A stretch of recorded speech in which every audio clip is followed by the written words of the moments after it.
Så rykker den af. Jeg er bange. Ej, vi skal vente og køre herfra. Hvad? Det er, vi kører med rundt en tur først. Ip, hvordan har du det lige nu? Jeg har fint. Ja, det er godt. Jeg skal med til at have ud kurs. Ja. Og for sådan med fænger. Jamen nej, Jan.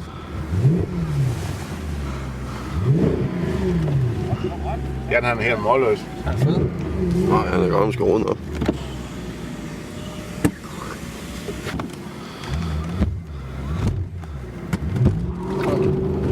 Hold da kæft!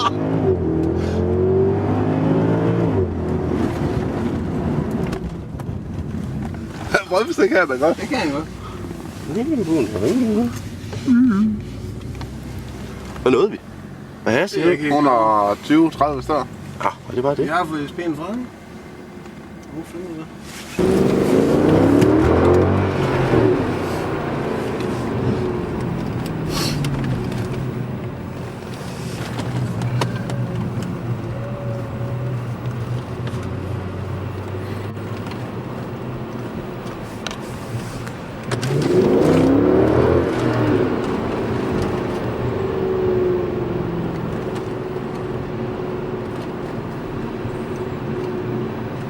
Kan man ikke holde den? Kan man slet ikke holde den? Nå, du vil gerne lave sådan... Jeg kan lige lave en ordentlig en.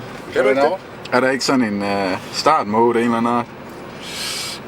Er det ikke launch control, det hedder? Launch control. Hvad var det? Det var rullegardin om bag i. Det var en indvendig spoiler.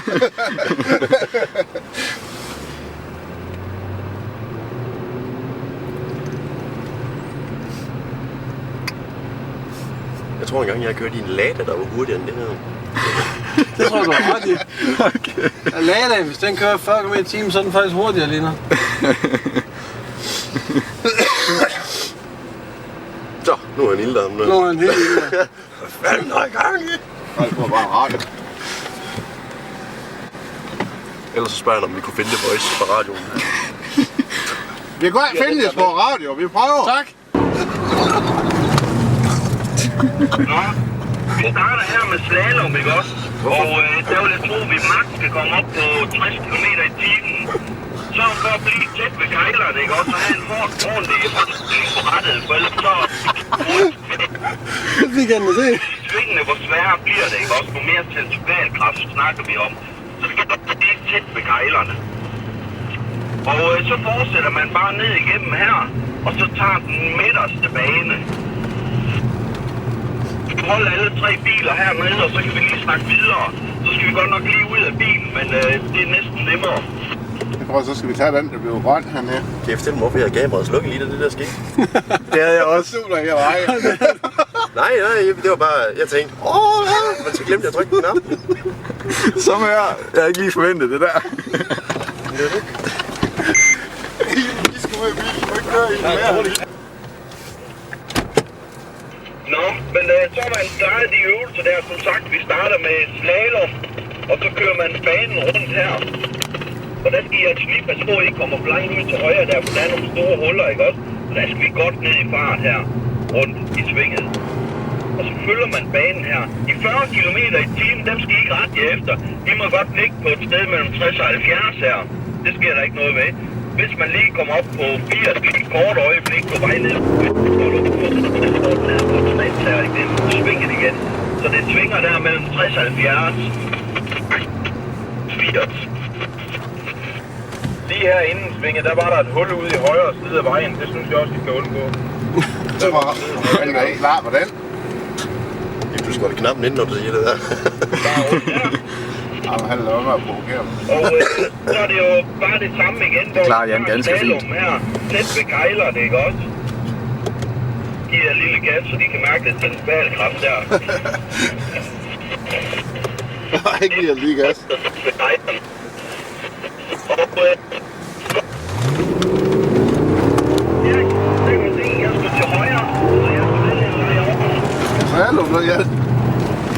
Og rundt i svinget hernede. Og det kan du se, det kan gøre og så kan man godt banke til den. Og skal vente dig og dreje ind og komme mellem de andre kejler. Nå for helvede. Jeg skal købe mellem de 2 store kejler op, inden han skifter vand. Der er noget, jeg ikke har forstået her, tror jeg. Jeg tror også, den er gået forbi mig.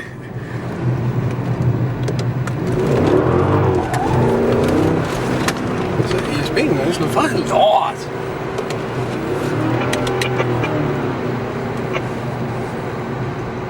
Vi er oppe på den højre side, indtil alle har været de øvelser igennem. Dernæst skal vi over på venstre side af banen. Det er over bane nummer 1 derovre.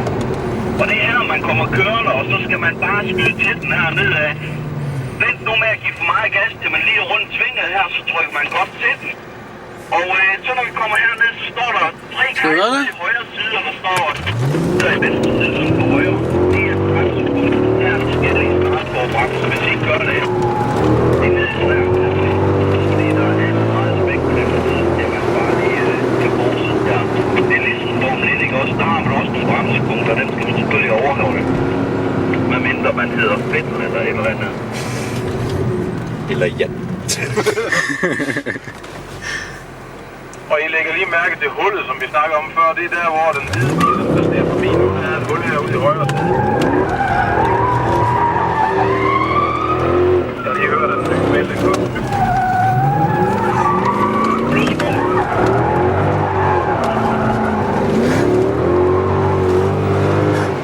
Du hørte godt, han sagde, den der en ny fælg også 7.000. Godt, så skal vi over på glatbanen herovre. Der har vi sådan en kone nu, at vandet selvfølgelig lige slukket, ikke også? Det skal vi selvfølgelig nok få tændt til den. Men det gælder om der, det er selvfølgelig at lave en baghjul. Og der skal man altså bare trykke lidt på speederen, så skal bagenden op på.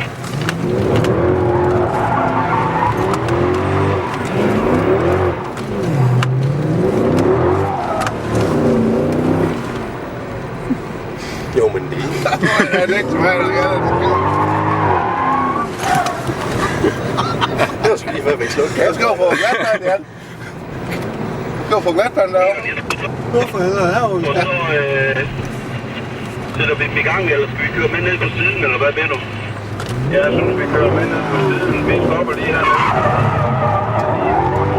Det her, eller? Det var sgu da godt lige der. Egentlig. Så Gorm giver lige en instruktion i bilen. Jeg tror, Jan er der og tager den. Ja, virker vinduesviskeren. Muligvis. Next question.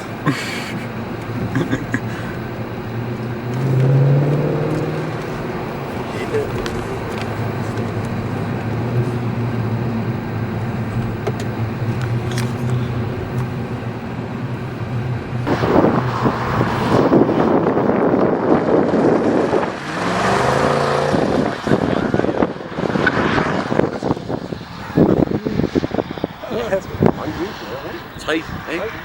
Er det ikke fjerde? Jo. Jeg starter lige til bytte næste gang.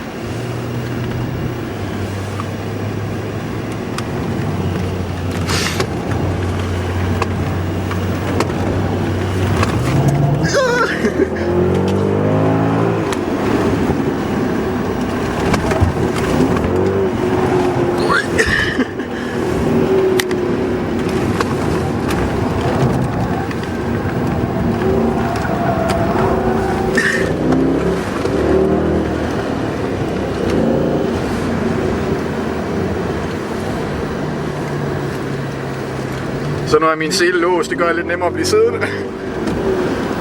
Har du låst siden? Hvad? Har du låst? Den er låst sig selv.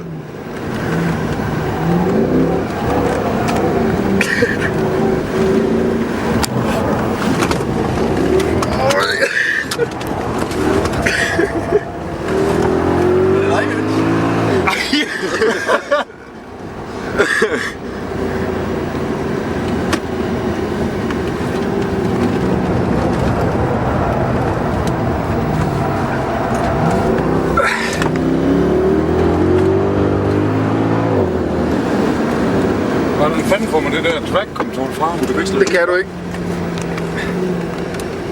Det kan ikke slå helt fra. Nej. Det sagde vi til.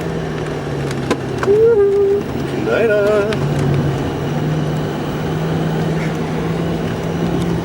Er den nem at køre, eller? Ja, den er fuldstændig.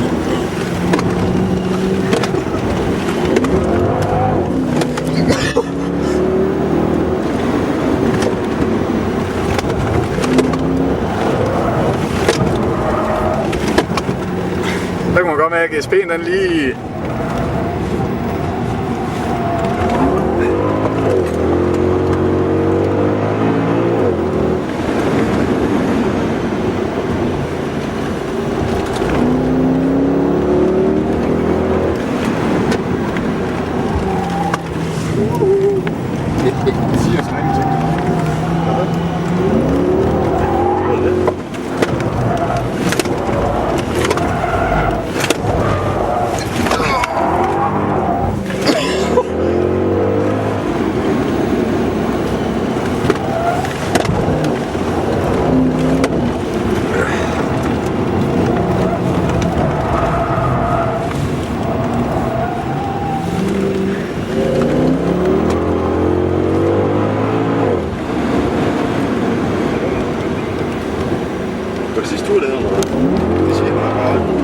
sagde et eller andet i radioen. Jeg kan bare ikke høre den. Jeg tror, den er skruet selv ned.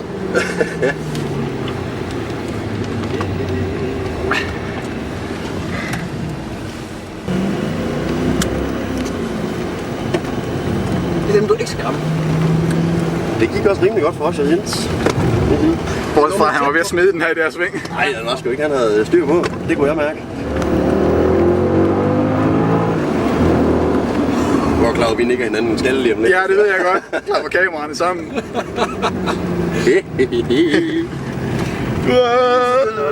For der er ikke så meget. Altså, her er det god. Hvad siger tanken på orderen? Der er hul i vand.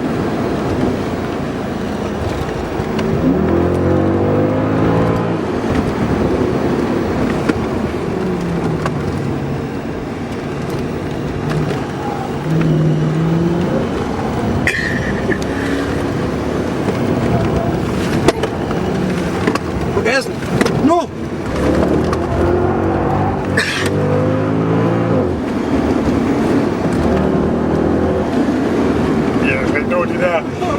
Har du brugt? Du skader. Jamen, du skal ind, og hvad hedder det? Ja, det gjorde jeg. Det kejler, der er kraften, det kan jeg ikke nå, mand. Du skal.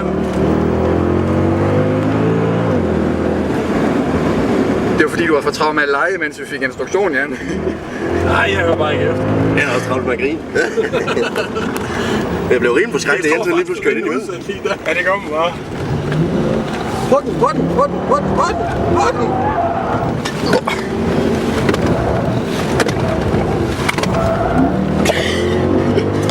Du kan godt bruge en HC i den her. Hvad skal man lige nok? Du skal følge de der... Ja, de er ved at forbi, inden det skifter til grøn. Jamen, det er fordi, det ikke er bygget til at køre så stærkt. I teorien, du skulle kun køre 40 derhen. For satan. Det er svært at holde 2,5 kilo kamera ude i strakt arm, mens det sker. Jeg glæder mig til at komme over og sidde i den anden side, for jeg er rimelig rød herovre. Kan man ikke sætte den på sport? Så synes jeg ikke, det går stærkt nok, eller hvad?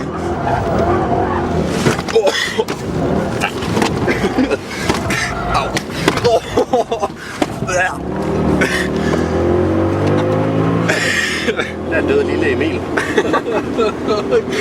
der grønne, det kan umuligt nås. Det er uden pis. Det der grønne, det kan sgu da ikke nå. Vi er kørt forbi, inden det der skifter til grøn. Skifter noget som helst. Hey, der er sgu da en askebær herovre. Jamen, det er også her, jeg har åbnet lukket det 500 gange. Så er det sådan det. Jeg skulle til at sige, hvorfor fanden er der rod oprullet? Hvis jeg skal med ud og køre igen, så tror jeg skal skifte til side.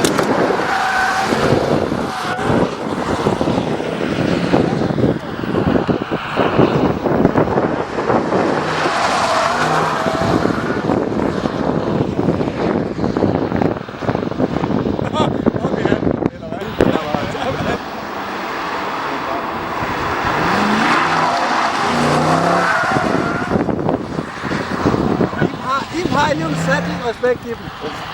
Ja? Det er fordi han ikke holder gassen konstant. Ja, det er på. Ja. Og så laver han de her drej i bilen. Det er der, hvis du laver den der, bare lige, så er det nok.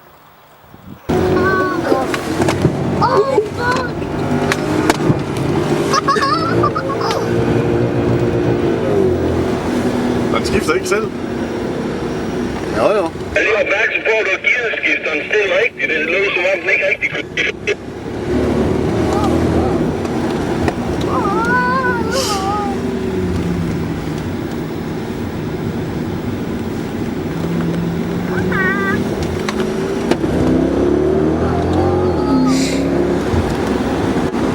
Der er en hul her, Jonas. Ja.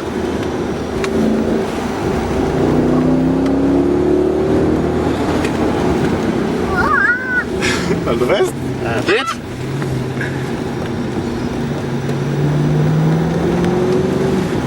Du går den fejl vej ind i den, Jonas.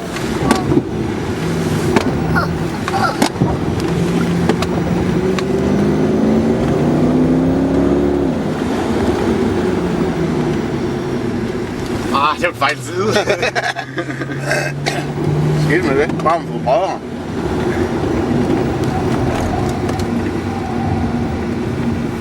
Det er understyret, og så færdig. Det er den første, der er glad over det.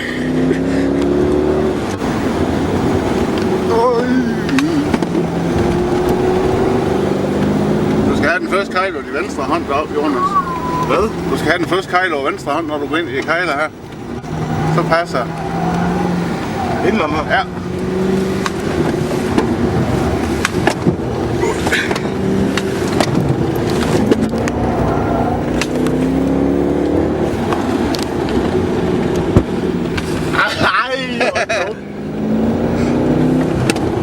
Hvad er han til det rundt om i bagagerummet? Jeg ved det ikke. Jeg kan godt høre. Der er et eller andet, det er der noget. Det er de reservehjul, han skal køre hjem på. Nu styrer helt vildt. Må jeg også få et barnesæde at sidde i?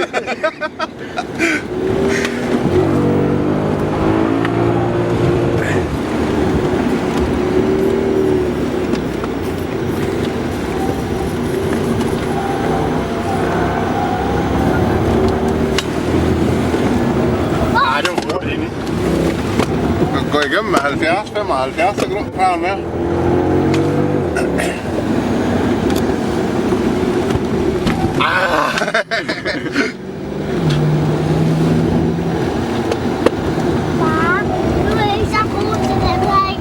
Allan, du fortæller lige nu, når alle sammen de er igen den her, fordi så laver vi så lysene, de skifter jo ikke nu, så vidt jeg lige så vel.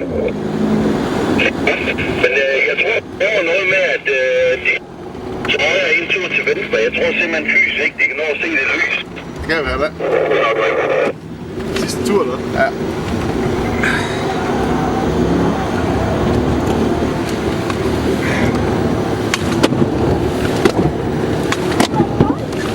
Vi skal have pillet det der ud af bagagerummet. Ja, det skal vi. Og man kunne lige se det. Der er skift på lyset. Okay.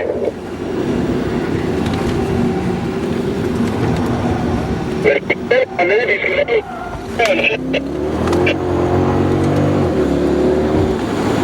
Ja, gør det.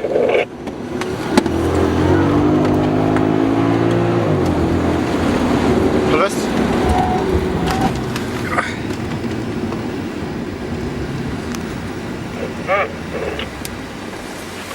Og sjov.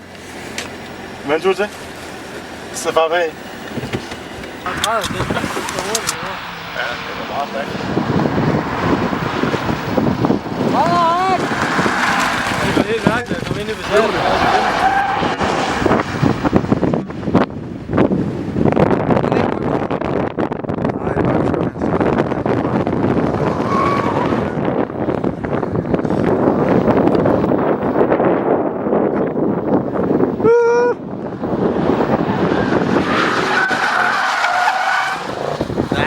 Så er han selv ude at kysse.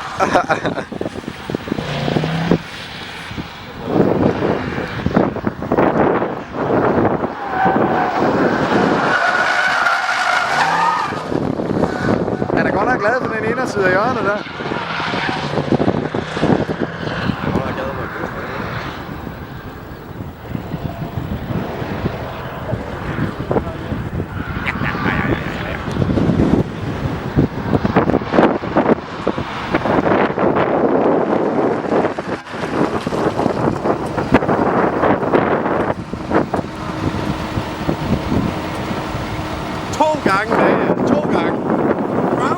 Hvor mange advarsler fik du? I bakken er bagud. Bagland. Bagland. Og så lige vende bilen. Vi tager lige Og så lige vende bilen. Ja, jeg går lidt væk så. Kom der nu. Nu skal du ikke ødelægge den, Jens. Vi skal stadig køre.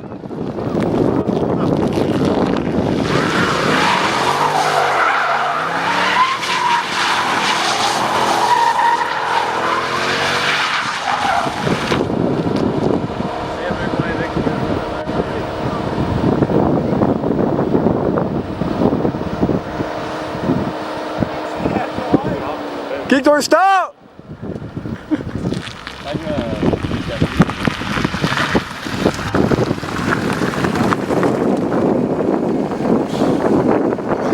du høre, de kommer efter dig nu. Det er stenlæg. Kan vi ikke op og hente ham der? Jo, vi kører på hente ham nu.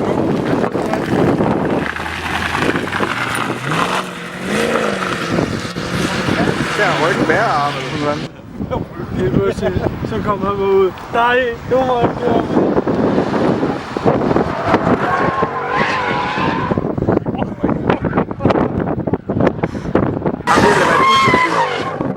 Det skal du selv gøre.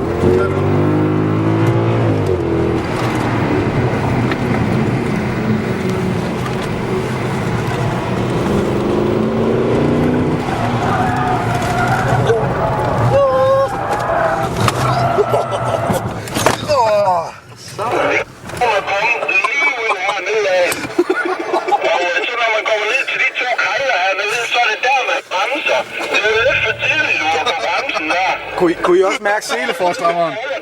Den var aktiveret.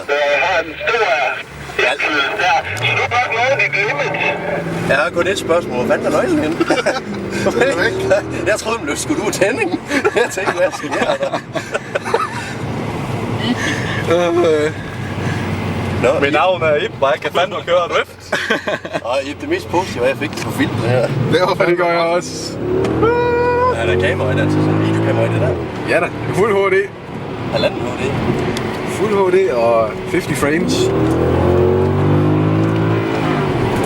Det behøver ikke gøre igen, Ib. Hvorfor? Så bare holde den.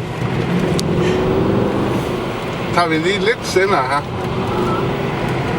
Jeg kunne allerede mærke lige fra starten, at vi kom alt for langt. Der.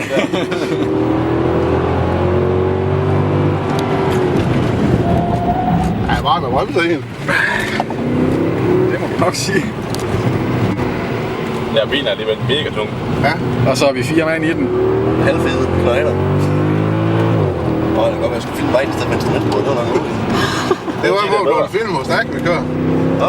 Det kunne være, hvor du ville filme, hvor stærkt vi kører. Det er ikke rigtigt, om jeg kan få med. Jeg synes, det er lidt tydeligt derovre omkring i. Jeg kan også bare være kommentator. Og ind i svinget ligger Ib og... Det var for langt, du vil gerne Ib næsten. Ja, det gik lige.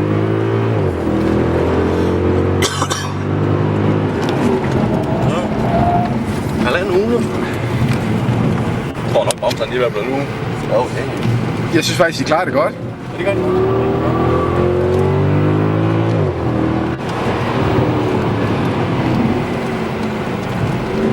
Som Jan sagde, jeg tror ikke, jeg vil købe den her, når leasingperioden den er slut. Nej, jeg tror fandme alle er. En ejer. Ganske rigtig bare. Søndags du kun. Skiftet bremser 8 gange. 10.000. Ny dæk. 14 gange inden for de sidste 2.000.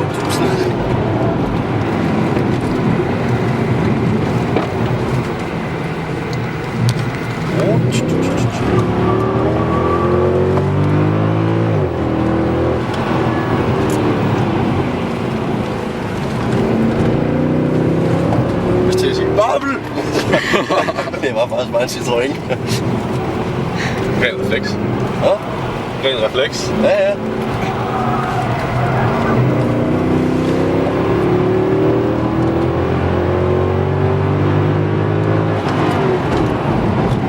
Halvanden hunde kan lige nå op på. Det kan jeg nemlig. Jeg tror, hvis du kommer rigtig ind i svingen, den ene, så tror jeg godt, den kan klare 160. Det er godt sæt.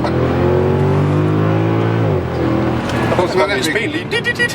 Prøv simpelthen, at vi kan komme så stærkt ind i sving. Det kommer an på, hvordan du ligger kurven, tror jeg. Jamen, er der fandme helt ude af Hvis du tager den helt ind og nu, og så tager den helt ud og derovre, Ja, og så flader det hele ud. Hvis du lægger dig helt ud, og så skærer den helt ind her. Ja. Og nu.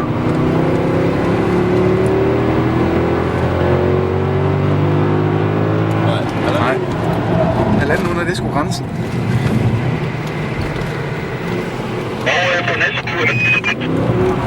Det forstår jeg ikke.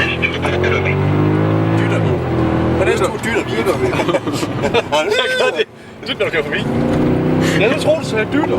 Skal vi det? Ja, gør det. Bare lige for space skyld.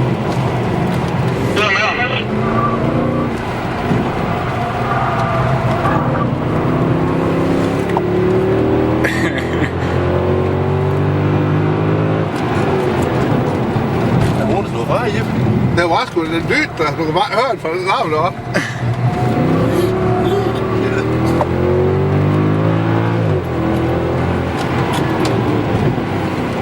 garanteret pisse højt udenfor. Det tror jeg også. Martin er ikke sådan mega god med. Nej, men det er nok fordi, han har fået så mange tæsk. Det er 50 meter der, som du kan række. Så står han med et flag der, Jeppe. Vi er Silke.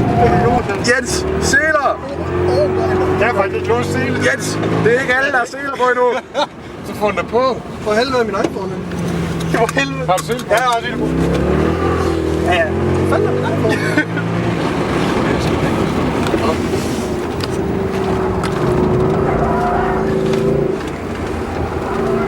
Kan du slå Ibs med 150 km i timen? I svinge. Nej, før vi er nødt til at bremse. Wow, hvad er det? Nej, en omgang. Okay. Nej, det er godt tyrt. Hvad står han i? Udlægt slags bil. Hvad står det søndag? Right. Hernede skulle vi køre langsomt. Nej, det var kun da vi kørte den anden der. Ui.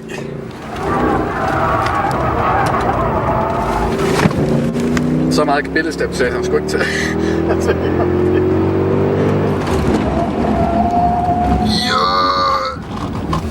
Hæftige stakkels bremser, mand. Banjo. Så var jeg også ved at klappe. Forrest.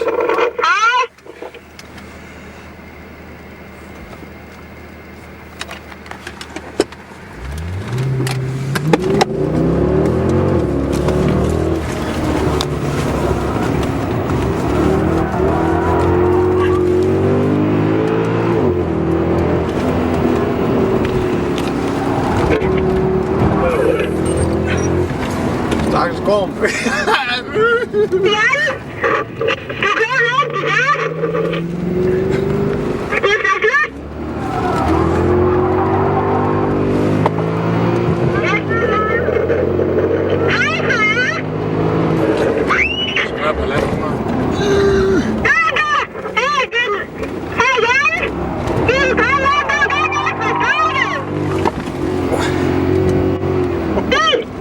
Kører du med...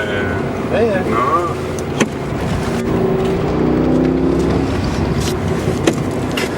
Jås.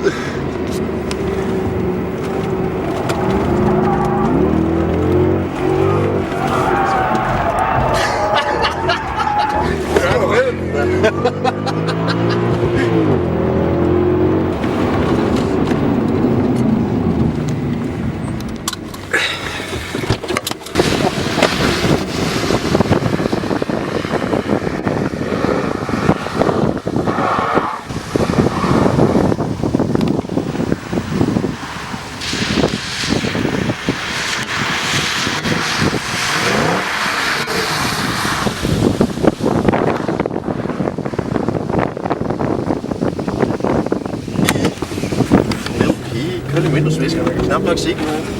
Kan den ikke noget, den kamera? Nej. Man skød den med, ikke alt. Bagdækken, de har ikke sådan mega godt mere. Bagdækken. Hvorfor er det altid mig, der kommer ud og købe lortet? Jeg mangler også steder, jeg kommer ud og købe. Nå ja, men jeg tænker... Ja, det mener jeg.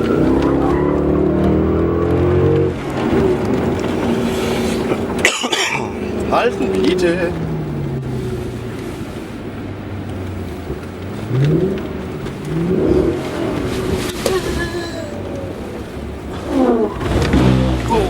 Det går nemlig for hurtigt lige, når du kører ind på banen, ikke også? Det er derfor, der kan du gøre det.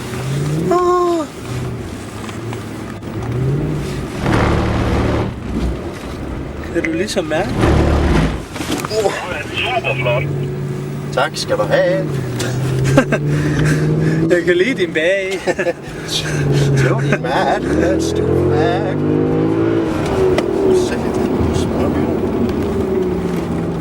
Du er klar over den der side, der er lygtepæl, ikke også, Biller? Hvis jeg får ind på skallen, så er du en død knægt.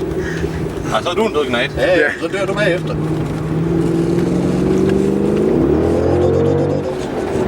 Mux 30 ind i... Nå.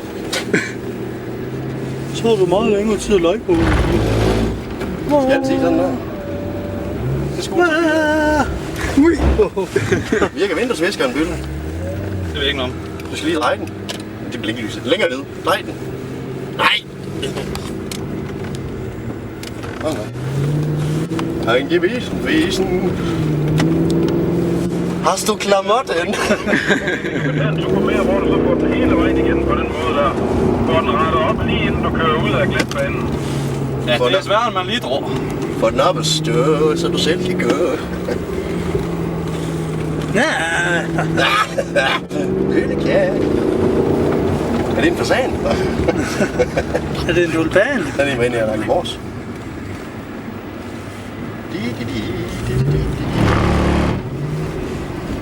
Det er jo svært, når fordækken også kommer med. Det var ikke Det godt. var godt rettet op i lov. Det er de der no-kendte. Klamotten. Det er Nordkant. Luk røven! Så er alt der søster. Du ligner næsten en taxichauffør. Hvorfor? Det ved jeg ikke.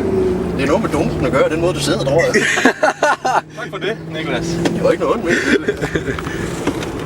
Jeg minder bare om en, jeg kørte en gang, der hed Kurt. Sidste gang. Godt nok godt med dunken.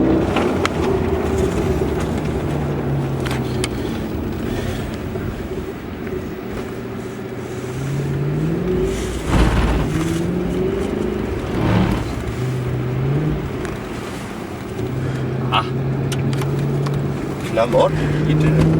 Det var en i det.